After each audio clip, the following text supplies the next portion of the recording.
Good day, everyone. Today, I will be reporting on experimental designs, focusing on section 7.1 to 7.4 from our reference material in methods of research.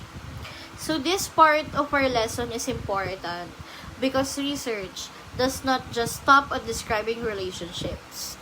We want to know whether one factor actually causes changes in one another.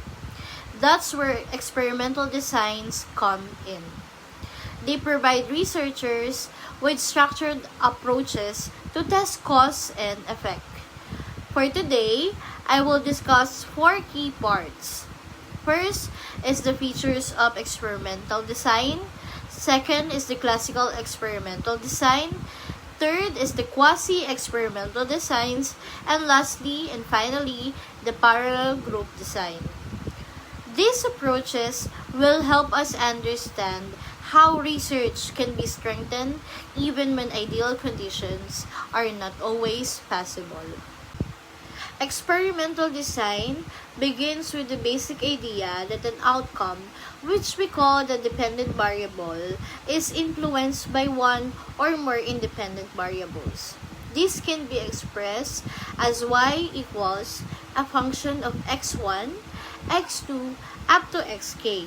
For example, y could be students' academic performance, while x1, it could be study hours, x2 could be teaching method, and x3 could be availability of resources. So the design of the experiment is meant to reveal how changes in these independent variables affect the dependent variables. Researchers usually focus on treatments, which are the variables deliberately changed or introduced into the study.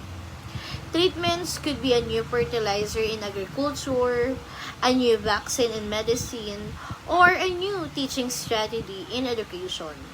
So by controlling these treatments while holding another variables constant, researchers can observe their specific effects. However, we need to recognize the limitations. While experiments are designed to show cause and effect, but in reality, many only show correlations because other factors may still be at play. So in the social sciences, this problem is more pronounced. For instance, an economist cannot simply manipulate interest rates for research purposes. In such cases, researchers rely on observational studies supported by statistical techniques to approximate experimental conditions. So the next one is the classical experimental design.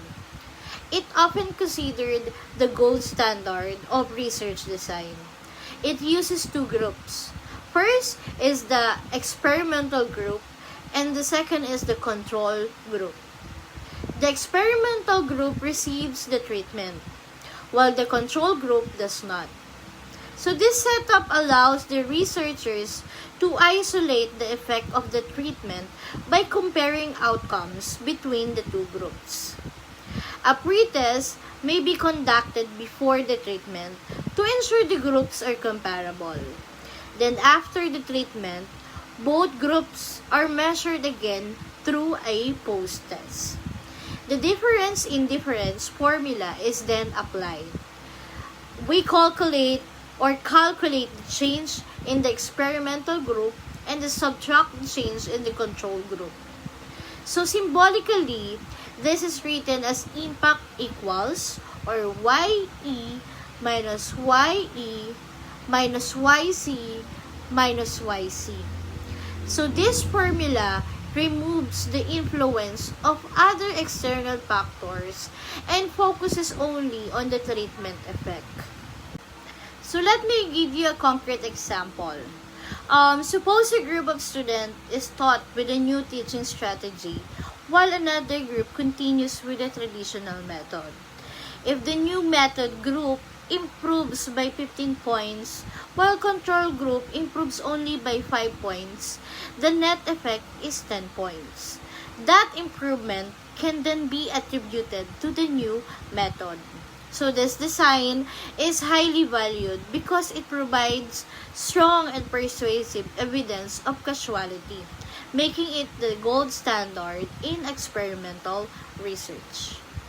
Now in practice, researchers often cannot implement the full classical experimental design.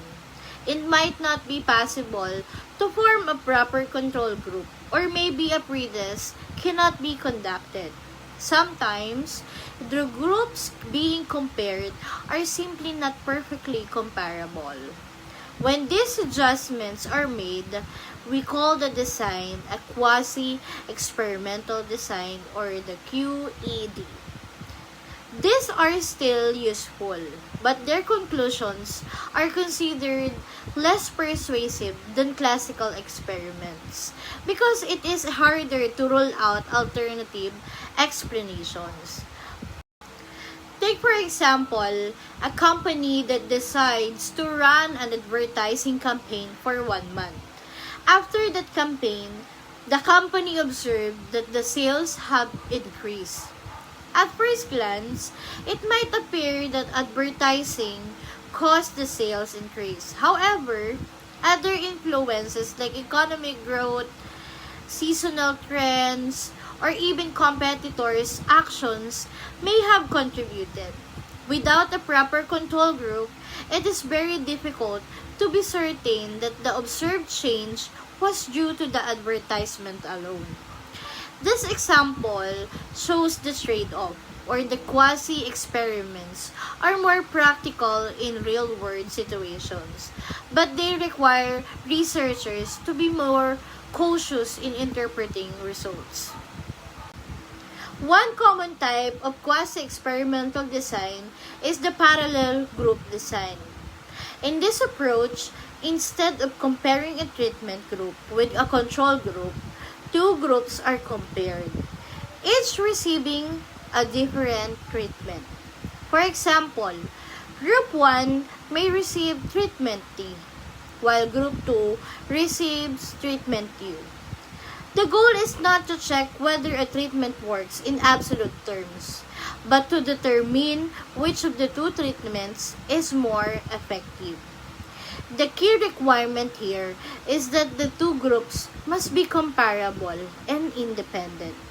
So if Group 1 already has the stronger characteristics than Group 2, then the comparison will be biased.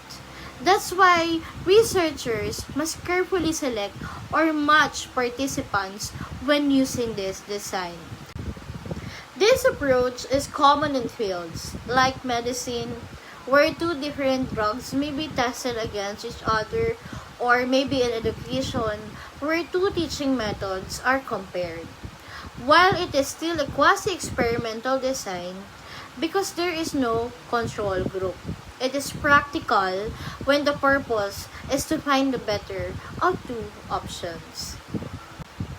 To conclude, experimental designs are powerful tools because they provide structured methods for studying cause and effect relationships. The classical experimental design remains the most rigorous approach, offering clear comparisons through the use of control and experimental groups. Quasi-experimental designs, on the other hand, provide practical alternatives when the ideal conditions of a classical experiment are not possible. While the parallel group design is a useful type of quasi-experiment, particularly for comparing two treatments. However, since it lacks a true control group, researchers need to interpret results with caution and remain aware of possible external influences. So overall, experimental and quasi-experimental designs remind us that in research, our goal is not only to observe changes, but also to understand the reasons behind those changes. Thank you for listening.